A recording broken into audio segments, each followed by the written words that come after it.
Welcome everybody to the ohAlbert show. I am live from my friend's backyard and I am excited. This is the show where you learn about health, wealth, and happiness. We got beautiful canyons, and one of the best parts about this thing is that we actually have a kale plant. Isn't this awesome? I'm freaking out about this. My friend has a kale plant. It's one of the most exciting things I've ever seen. I'm dying here. This thing is killing me.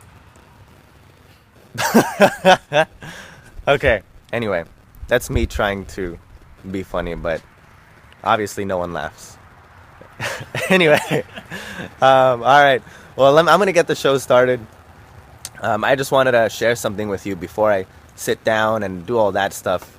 Number one, I'm super thankful, especially if you're just plugging in, that you're on here. I have a special treat for you today.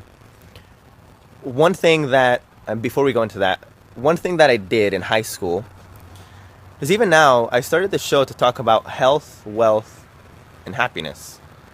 But I'm not a health coach, I'm not a wealth coach, and I'm pretty happy, but, you know, there's always a ladder to climb, right? In high school and throughout my first year and a half in college before I dropped out, and even till now, if there's one thing I've done right, it's number one, read the right books, and also make sure to connect with the right people. And I've gotten to know people that are millionaires, people that are very happy, people that are health coaches, and it's that type of connection that's actually really helped me out and taken me very far, presented me with opportunities that I never have gotten before. So today, I'm going to be introducing my friend Michael. Now let me put the camera down real quick. Hold on just a moment. Let me settle this in. Does that look good? Okay. Now, one thing about my friend Michael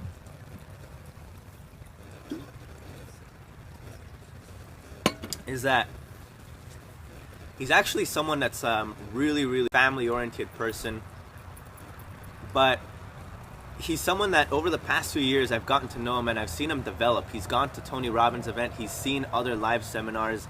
He's actually become someone that sold a big business, and his net worth after doing some real estate investing and getting to know more knowledge about finances has become a millionaire.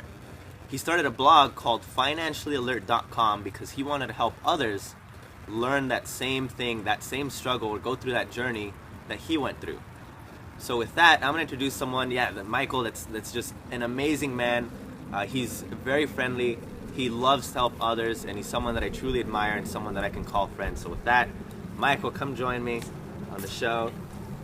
Mr. Albert, thank you so much for having me on. Thank you It's so a much. pleasure to be here in my own backyard, and I don't know why you're so fascinated with the kale, but we'll just go ahead and go with it. Now, remember, this is on Facebook Live, so this is still new. We don't have a whole audience to clap him in, you know, when he's coming in, but this is what we got, and regardless, I'm thankful to have you on the show. Thanks so much. So why don't you go ahead and tell us a little bit about yourself? Why don't you share your story with the audience and just tell us how you got to where you are today? Sure. So, for myself, when I was growing up, I didn't have a ton of money. I wouldn't say I was necessarily really poor, but, I didn't have a lot of money. So, I'd go to school some days and I'd have like holes in my pants, and I would go to, get picked up in a car that was all beaten up. And, it was, to be honest, it was a little embarrassing. So at a young age, I realized, I really want to figure out how to basically get money in my life. And back then, I was really about, okay, let's see how much money I can make and, really kind of grow it from there. But along that journey, what I realized was it's not really about the money. What it really became about was learning how to find enough money to find freedom. Find freedom to do exactly what I want to do and not have to worry about working on money. So that's really the journey that I've kind of taken. I've bought and sold some businesses over time. I've invested in real estate, and I've been really fortunate at this point in my life. And really at this point, I'd like to kind of give back and share with you guys. And Albert's been a great friend, and I'm just happy to help him out on this show, and hopefully I can give you guys a couple pointers and whatnot. And Thank you. yeah, we'll go from there. Thank you. Now, I did want to share a couple questions because the show is brief. We're not going to go for 2 hours. talking. I think we'll go for about 10 minutes from here, maybe a little bit less. I wanted to share or ask you one of my first questions is, say if I'm a millennial, right? I'm barely starting off with money, I'm receiving some income, right? Maybe I got my first job, and that's great. We know we should like prepare or like learn about money, but we don't really know where to start. So I was just wondering if you can go over, well, first of all, kind of like a mindset. What mindset do we have to have regarding money? And also, what do we do to start working with our money? What is there to do? Can you help us out? Sure. And that's a great question, Albert, because what happens in our school system, at least in the United States, is there's not really any curriculum or any type of education that really helps us to learn about money. So we're really, to be honest, left to learn that usually from our parents or whoever is raising you, maybe friends and family.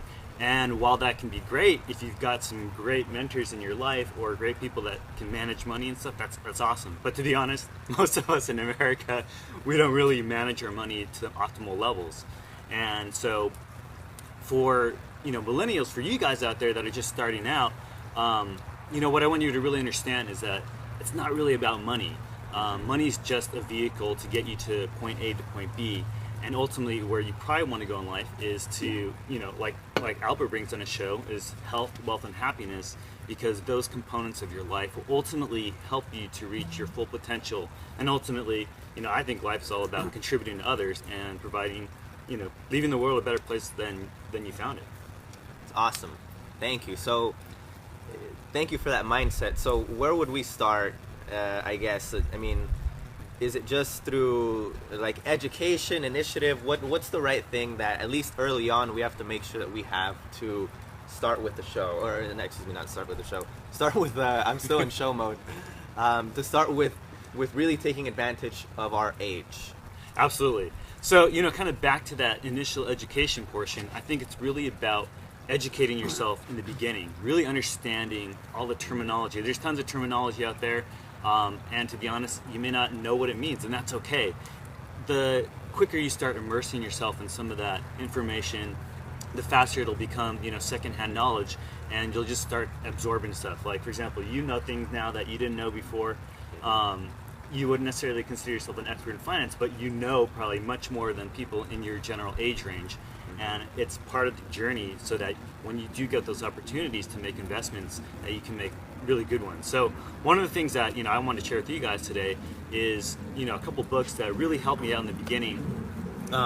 This is a classic one that you may have heard about, Rich Dad Poor Dad by Robert Kiyosaki. And what it does is it really talks about money, how to get rich, and the mindset that you have to have in order to get rich. Because if you don't have the right mindset, you can be making $500,000 a year and still be poor. So this really talks about how to kind of manage some of the basic cash flow, how to have the mindset, and ultimately how to live the lifestyle that you ultimately deserve. Perfect. And there's several other books that I can share with you later. I mean, we're starting this show barely, but in the next few weeks, I'll share more about money and health and other things.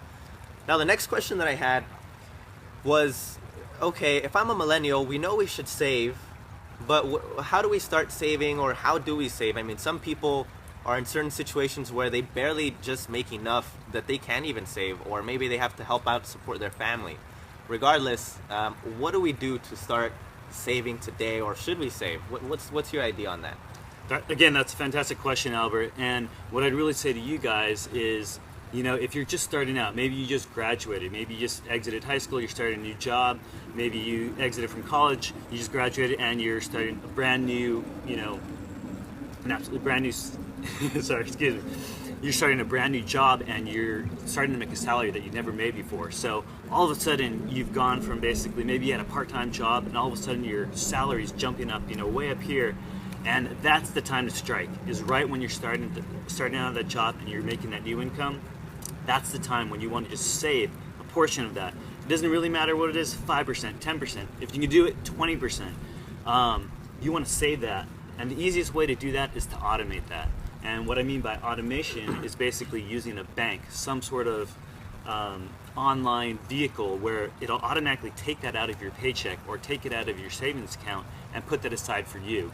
Because it's so important and incredibly important so that you can ultimately have that security cushion and you can have that foundation.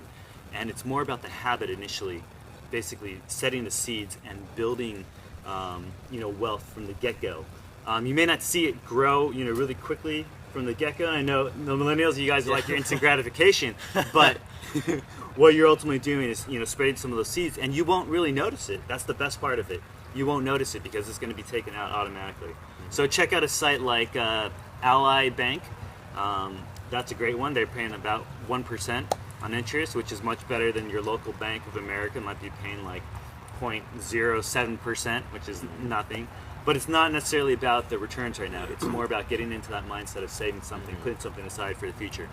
Yeah, saving's definitely an important role. I've saved up a good amount at some point, and foolishly, I got rid of it all. But at least if there's one thing I learned is I spent it on different life experiences. I can't justify necessarily spending my savings cushion, but at least I used it on whether it was traveling, books, seminars, and so forth. And that helped me get to a point where at least I know a little bit more today. So another question I had was, what about debt? What do you think about credit card debt, loans, and all that stuff? How do you deal with that? Is it good? Is it bad? What's your perspective? Sure, and that's a great question again, Albert. Something with debt is something in our culture of America is, the culture generally tells us, okay, buy anything you want now and pay for it later. I got to be honest, that's a terrible idea. And the reason why that's a terrible idea is because once you get into debt, you start having to pay really high interest rates, and you're basically having to dig out of a hole. It's kind of like trying to get out of quicksand. So the best thing to do is not get in debt in the first place. However, I understand that it happens, and if you're in debt, there's nothing to be embarrassed about. It happens to the best of us.